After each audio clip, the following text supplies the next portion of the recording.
কৃষ্ণই হরি, কৃষ্ণই নারায়ণ, কৃষ্ণই সব। তিনি কখনো দেবী দেবতার রূপে আসছেন, কখনো বিভিন্ন অবতার রূপে আসছেন, বিভিন্ন শক্তি রূপে আসছেন। গীতাতে পরিষ্কার বলছেন, জ্ঞান বাপি সর্বভাবম তদ্চন্তে কলেবরম তাম তামি বৈতে কন্তেও সদা তদ্ভাব অভিতাম। মৃত্যুকালে যে যেমন চিন্তা ভাবনা করতে করতে দেহ ত্যাগ করে, তার কিন্তু সেই রকম গতি আমি দান করি। কিন্তু তৎপূর্বে যারা যেমন ভাবে সাধনা করছে, আমি সকলকে সেই ভজনের যে উদ্দিষ্ট ফল আমি তাদের ভেতর থেকে গিয়ে, সেই সকল দেবীর ভেতর থেকে গিয়ে আমি নিজে সেখানে তাদের মঙ্গল কাজ করে থাকি। মূলত পক্ষে তারা সবাই আমারই ভজনা করছে। সেই জন্য সর্বজীব সারা পৃথিবী ব্যাপী হাজার হাজার মত আছে, কিন্তু সবাই মূলত পক্ষে প্রভু জগন্নাথের বন্দনা করছেন, পূজন করছেন, রাধা গোবিন্দের বন্দনা করছেন। এই রথযাত্রা উপলক্ষে জগন্নাথ তার শ্রীমন্দির থেকে বাইরে এসে লক্ষ লক্ষ জগৎবাসীকে তার শুভ দৃষ্টি দ্বারা আকর্ষণ করছে। চৈতন্য চরিতামৃতে বলছেন, আমার ভক্ত যদি কখনো ভুলবশত কর্ম, জ্ঞান, তপ, যোগ এসব যে বসে, কিন্তু আমি তো তাদের পরম পিতা, আমি তো তাদের পরম প্রভু, আমি তো তাদের একমাত্র কল্যাণ দাতা। তাদের যেটা ভালো হয়, তাদের যেটা মঙ্গলময় হয়, আমি সেই কার্য করে থাকি। আমি কখনো কোন ভক্তকে বঞ্চনা করি না। সামনে দিকে পা ছড়িয়ে বসতে নেই, সকলের একমাত্র মঙ্গল, একমাত্র কল্যাণের পথ।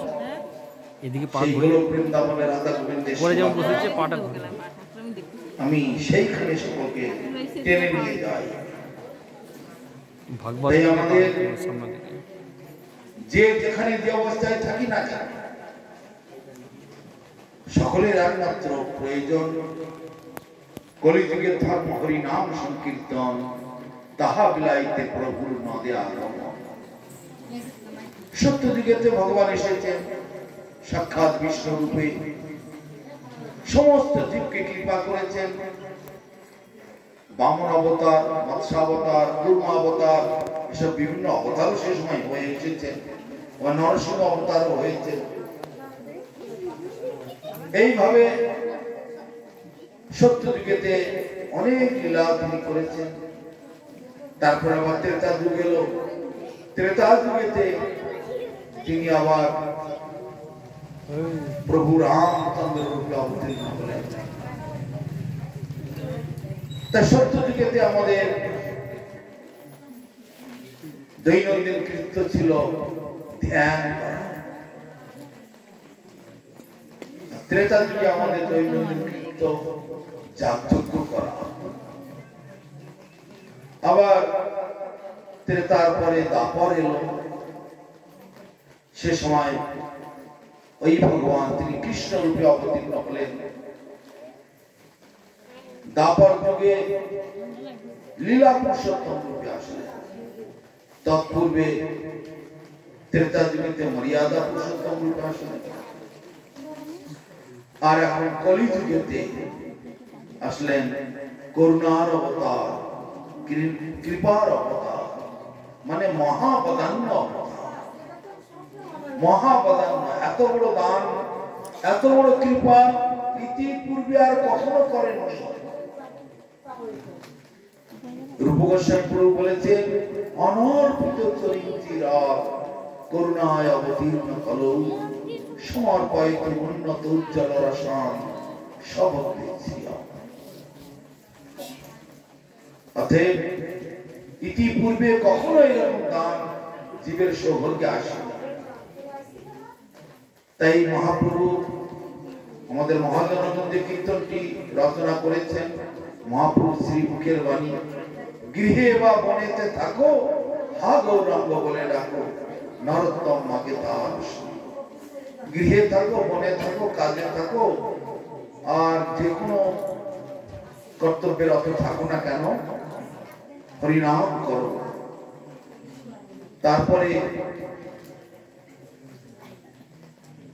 ভগবানের সঙ্গে আমাদের যেটা নিত্য সম্পর্ক, অনন্ত কোটি জীবের একটাই সম্পর্ক, তিনি হলেন প্রভু, আমরা হলাম দাস। বহুবার এই কথা আমরা বলেছি। এই কথাই সমস্ত জীবের একমাত্র গ্রহণীয় বিষয়। সবাই আমরা বিভিন্ন মত পথ অনুসারে যে যেভাবেই ভজনা করছেন, সব তাঁরই ভজনা করা হচ্ছে। সকলেই তাঁর সেই অপার করুণা লাভ করবেন। তাই সকলের কাছে একান্ত বিনীত নিবেদন, আমাদের ভগবান গৌর সুন্দর নিত্যানন্দ প্রভু ব্রজেন্দ্র নন্দন যেই শচীসুত হইল, সেই বলরাম হইল নিতাই। বলরাম মানে বলদেব, যেখানে জগন্নাথের পাশে আছেন বলদেব, তিনি নিতাই হয়েছেন। কৃষ্ণই জগন্নাথ, জগন্নাথই গৌর।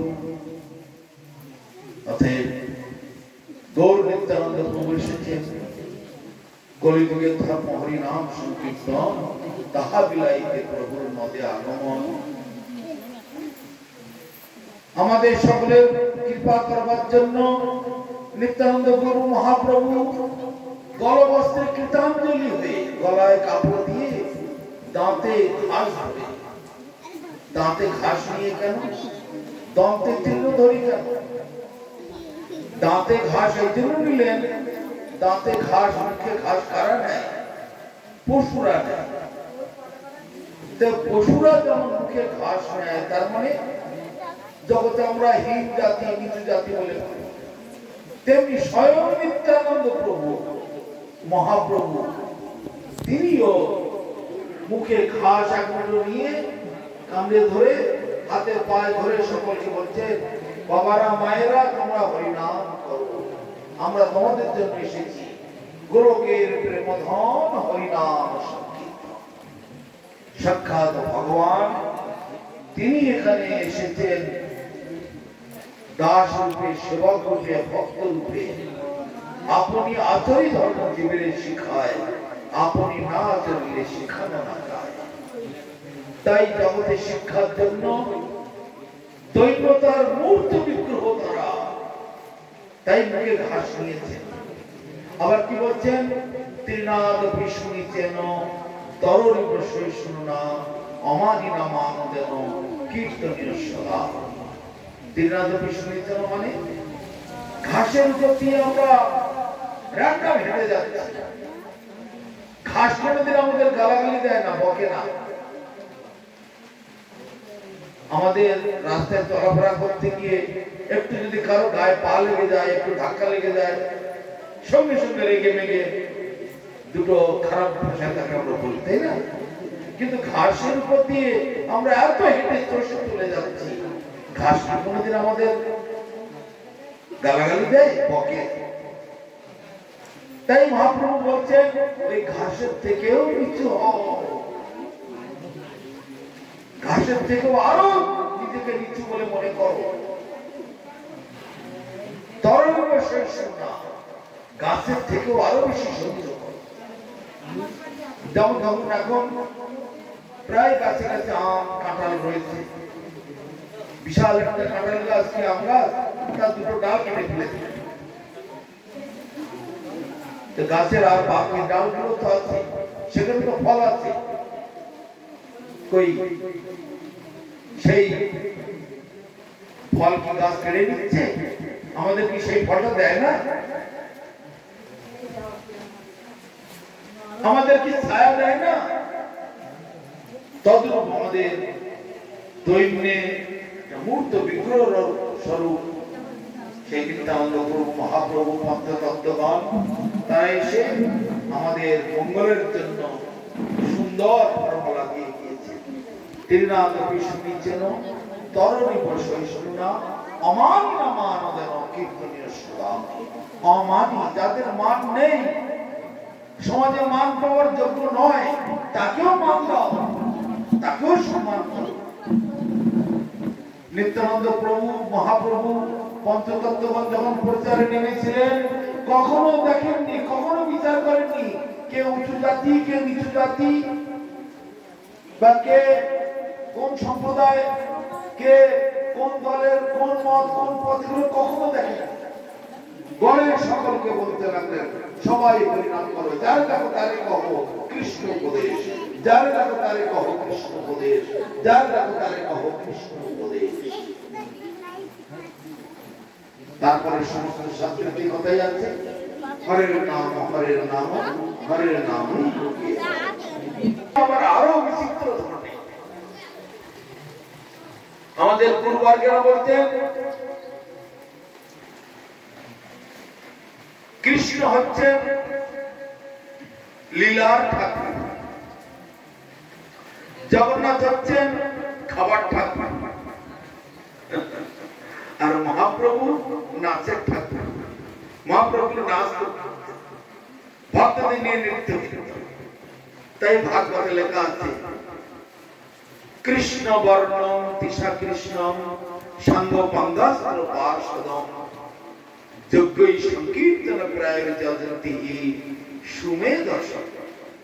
সেই কৃষ্ণ মানে যে কৃষ্ণের কথা সমস্ত শাস্ত্রেতে বর্ণনা করা আছে, সেই কৃষ্ণ এই কলিযুগেতে নাম ধাম রূপ গুণ লীলা পরিকর বৈশিষ্ট্য সাঙ্গ পাঙ্গ অঙ্গ পাঙ্গ সব কিছু নিয়ে, এমনকি গোটা বৃন্দাবন ধামটাকে নিয়ে অবতীর্ণ হচ্ছে। সেই জন্য নবদ্বীপ ধামকে বলা হয় অভিন্ন বৃন্দাবন। বৃন্দাবন ধামেতে যা যা আছে নবদ্বীপ ধামেতে সব তাই তাই রয়েছে, লুপ্ত অবস্থায় বা সুপ্ত অবস্থায় আছে। আমরা হরিনামের দ্বারা তাকে জাগাবো, জাগিয়ে তুলব। ঠিক সেই ভাবেতেই অভিন্ন বৃন্দাবন রূপে নবদ্বীপ ধামকে অবতরণ করেছে। আবার এই নীলাচল ধাম, তাকেও অভিন্ন বৃন্দাবন বলা হচ্ছে। আবার যে উত্তরপ্রদেশ আমরা যে বৃন্দাবনে যাই, সেটাকেও বলা হচ্ছে অভিন্ন জগন্নাথ ধাম, অভিন্ন নবদ্বীপ ধাম, অভিন্ন। তেমন এই তিন ধাম ভগবানের অতীব প্রিয়।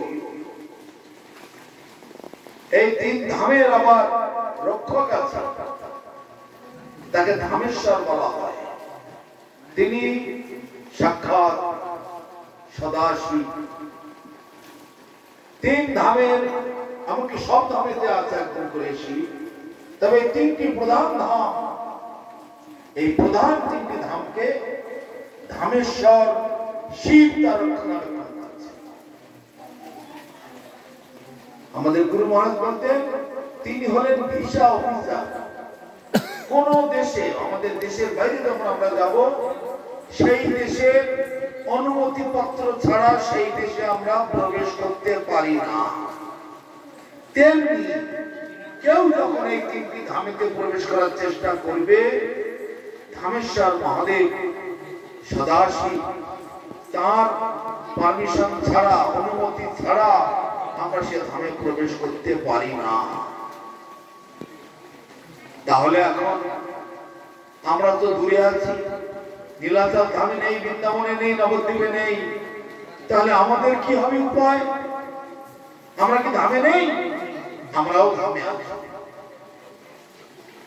কিভাবে? যত বৈষ্ণবগণ সে স্থান বৃন্দাবন, যত হরিনাম সংকীর্তন সে স্থান বৃন্দাবন। বৈষ্ণবের হৃদয়ে সদা গোবিন্দ বিশ্রাম, গোবিন্দ কহেন মোর বৈষ্ণব পরাণ। বহু জায়গায় বহু উপদেশ আছে, বহু শাস্ত্রে যেসব কথা বলা আছে। যেমন দেখুন, এই বালেশ্বর বলে একটি জায়গা আছে উড়িষ্যাতে, সেইখানে রেমুনা বলে একটি জায়গা আছে। রেমুনাতে ক্ষীরচোরা গোপীনাথ আছে। মাধবেন্দ্র পুরী পাপ মানে সম্পর্কেতে জাগতিক সম্পর্কে মহাপ্রভুর পরম গুরু হন। মহাপ্রভু গুরুদেব ঈশ্বরপুরী, তার গুরুদেব মাধবেন্দ্র পুরী। মাধবেন্দ্র পুরীর শিষ্য ছিলেন নিত্যানন্দ প্রভু, অদ্বৈত আচার্য আদি। তাকে স্বপ্ন দিয়ে দিচ্ছে, তিনি পরিব্রাজক ছিলেন। হঠাৎ গোবর্ধনে চলে এসেছেন, রাত্রিতে স্বপ্ন দিচ্ছেন, আমি এই জঙ্গলের মধ্যে গুফার মধ্যে পড়ে আছি, আমাকে এখান থেকে উদ্ধার করে আমার সেবা প্রতিষ্ঠিত। তখন মাধব পুরী বলছে, আমি বুঝে উঠতে পারছি না। আরো পরিষ্কার করে বলছেন, বজ্রে স্থাপিত আমি ইহা অধিকারী, কৃষ্ণের প্রপুত্র বজ্র নাম, তার দ্বারা প্রতিষ্ঠিত। আমি হলাম সেই গোপাল, গোবর্ধনধারী গোপাল, শ্রী গোপাল নাম মোর গোবর্ধনধারী, বজ্রে স্থাপিত আমি ইহা অধিকারী। মিলেচ্ছ ভাইয়ের সেবক মোর গেল পলাইয়া, সেই হতে আছে আমি এটা পড়িয়া। কবে আসি মাধবরে করিবেন সেবন, সেই হেতু করি আমি পথ নিরীক্ষণ। কবে মাধবানন্দ বা কবে মাধব এসে আমাকে সেবা করবে, সেদিন আমি পথের দিকে তাকিয়ে আছি। আজ তুমি এসে গেছো, আমি তোমার কাছ থেকে সেবা গ্রহণ করব। বা সেবা গ্রহণ করতে লাগলেন। সকালে লোকজন ডেকে মূর্তি উদ্ধার করলেন। কিছুদিন পরে সেই গোপালদেব কি বলছেন, আমার গায়ে খুব জ্বলন হয়েছে। কেন? দীর্ঘ ৫,০০০ বছর ধরে আমি খাইনি, চান করিনি। কেন এসব হয়েছে? ওই যে মিলেচ্ছ ভাই সেবক মোর গেল পালাইয়া, সেবককে ফেলে দিয়ে পালিয়েছে। আমার সেবা হয়নি, খাওয়া হয়নি, চান হয়নি, ঘুম হয়নি, জঙ্গলের মধ্যে পড়ে আছে। দীর্ঘদিন থেকে শীত, গ্রীষ্ম, বর্ষা কত কষ্ট পাচ্ছে। তা আমার শরীরের তাপ নিবারণ করে দাও। তার কি করতে হবে? মলয় চন্দন এনে মেখে আমার গায়ে দিতে হবে। কোথায় পাওয়া যাবে? এই উড়িষ্যা দেশের আর একটু আগে ওইদিকে মলয় পর্বত আছে না, কি জায়গাটার নাম কি? তামিলনাড়ু, অন্ধ্রপ্রদেশ বোধহয় হবে। অন্ধ্রপ্রদেশের ওই দিকে, ওখান থেকে সব মলয় চন্দন আসে। তো সেই চন্দন মেখে আমার গায়ে মাখাতে বেটে। আবার অন্য লোক পাঠালে হবে না, তোমাকেই যেতে হবে। মাধবেন্দ্র পুরীর বয়স তখন ৮০ পার হয়ে গেছে। সেই মানুষ সেই গোবর্ধন থেকে হেঁটে হেঁটে হেঁটে হেঁটে হেঁটে হেঁটে উত্তরপ্রদেশের উপর দিয়ে গয়া, কাশী হতে হতে হতে হতে নবদ্বীপ ধামে আসলেন। মহাপ্রভুর আবির্ভাব স্থান দর্শন করলেন। তখন মহাপ্রভুর জন্ম হয়নি, কিন্তু দিব্য দৃষ্টিতে দেখতে পাচ্ছেন এখানে মহাপ্রভুর জন্মস্থান। সচী মাতার সঙ্গে সব সাক্ষাৎ করলেন, করে ওই পথ দিয়ে রেমুনায় আসলেন। রেমুনায় ওখানে ক্ষীরচোরা গোপীনাথ। মাধবেন্দ্র পুরীর জন্য ক্ষীর চুরি করলেন। মাধবেন্দ্র পুরী শুধু ইচ্ছা করেছিলেন কেমন ক্ষীর এখানে ভোগ দেওয়া হয়, যদি একটু জানতে পারতাম তাহলে আমার গোপালকে সেই ক্ষীর লাগাতাম। পরে আবার কি বললেন, ছি ছি ছি, ভগবানের ভোগের জিনিসটা আমি খাওয়ার ইচ্ছা করলাম। আমার মতো হীন, আমার মতো নীচ, আমার মতো অধম তো আর এই জগতে নেই। এক্ষুনি আমার এই জায়গা পরিত্যাগ করার দরকার। ওখান থেকে ওই রাতের অন্ধকারে চলে গেলেন। আরতি হওয়ার সঙ্গে সঙ্গে আরতির পরে ভোগ দেবে, এই প্রসাদ দেবে, সকলে সেই প্রসাদ পাবে। তার মানে আমিও খাওয়ার জন্য বসে আছি। উনি অযাচক ব্যক্তি ছিলেন। রাতের অন্ধকারে আরতি হয়ে গেল, ঠাকুরকে দণ্ডবত করে চলে গেলেন। ওখান থেকে কয়েক কিলোমিটার দূরে বাজারে হাটের ওই ছই থাকে, হাটে সবজির দোকানদারটা, ওদের ওই ছইয়ের মধ্যে গিয়ে ওখানে যেখানে গরু শুয়ে থাকে, গরু ছাগল এইসব রাতে জীবজন্তুরা শুয়ে থাকে, সেখানে গিয়ে শুয়ে আছে। নাট্যমন্দিরে শুয়ে থাকলে ওরা ডেকে আসবে, কোথাকার সাধু বাবা এসেছে, না খেয়ে আছে, একটু খাবার দাও। তার মানে আমি খাবার নেবো, এখানে শুয়ে আছি। তাই উনি ওখান থেকে চলে গেলে আবার সেই রাত্রেতেই গোপীনাথ তখন কি বলছেন, আমার সেবক না খেয়ে না দিয়ে ওই বাজারে শুয়ে আছে। পূজারীকে ডেকে তুললেন, শিগগির চলে যাও, এক ভাঁড় ক্ষীর আমি লুকিয়ে রেখেছিলাম, আমার মায়ার বসে তোমরা বুঝতে পারো নি। যতবার গুনেছো 12টাই হয়েছে, কিন্তু 12টার ওখানে 11টা ছিল। একটা আমি লুকিয়ে আমার আঁচলার আড়ালে লুকিয়ে রেখেছিলাম আমার ভক্তের জন্য। এই ক্ষীরটা শিগগির গিয়ে তাকে দিয়ে আসো। তাহলে আমরা 3টি ধামের কথা দেখতে পাচ্ছি, বৃন্দাবন ধাম, নীলাচল ধাম আর নবদ্বীপ ধাম। তাহলে এখন যমুনাটাকে কোন ধাম বলবে? এত বড় একটা লীলা, ভগবান যার জন্য ক্ষীর চুরি করেছেন, এটা কি সাধারণ কথা? আর তারপরে ওখান থেকে ক্ষীরটি খেয়ে নিয়ে রাতের অন্ধকারে চলে গিয়েছেন, আবার বেরিয়ে গিয়েছেন। কেন চলে গিয়েছেন? সকালে প্রচন্ড ভিড় হবে। আরে কোন সাধু তার জন্য ভগবান ক্ষীর চুরি করেছে? এত বড় সাধু, দেখে আসে। তারপরে টাকা দেবে, কাপড় দেবে, দান মহা ঝামেলায় পড়ে দিতে হবে। তাই রাতের অন্ধকারে পালিয়ে গেলেন প্রতিষ্ঠার ভয়ে। সোজা নীলাচলে চলে আসলেন। নীলাচলে এসে দেখছেন আবার সব লোক জেনে ফেলেছে, আপনি কি সেই মাধবপুরী? আপনি কি সেই মাধবপুরী?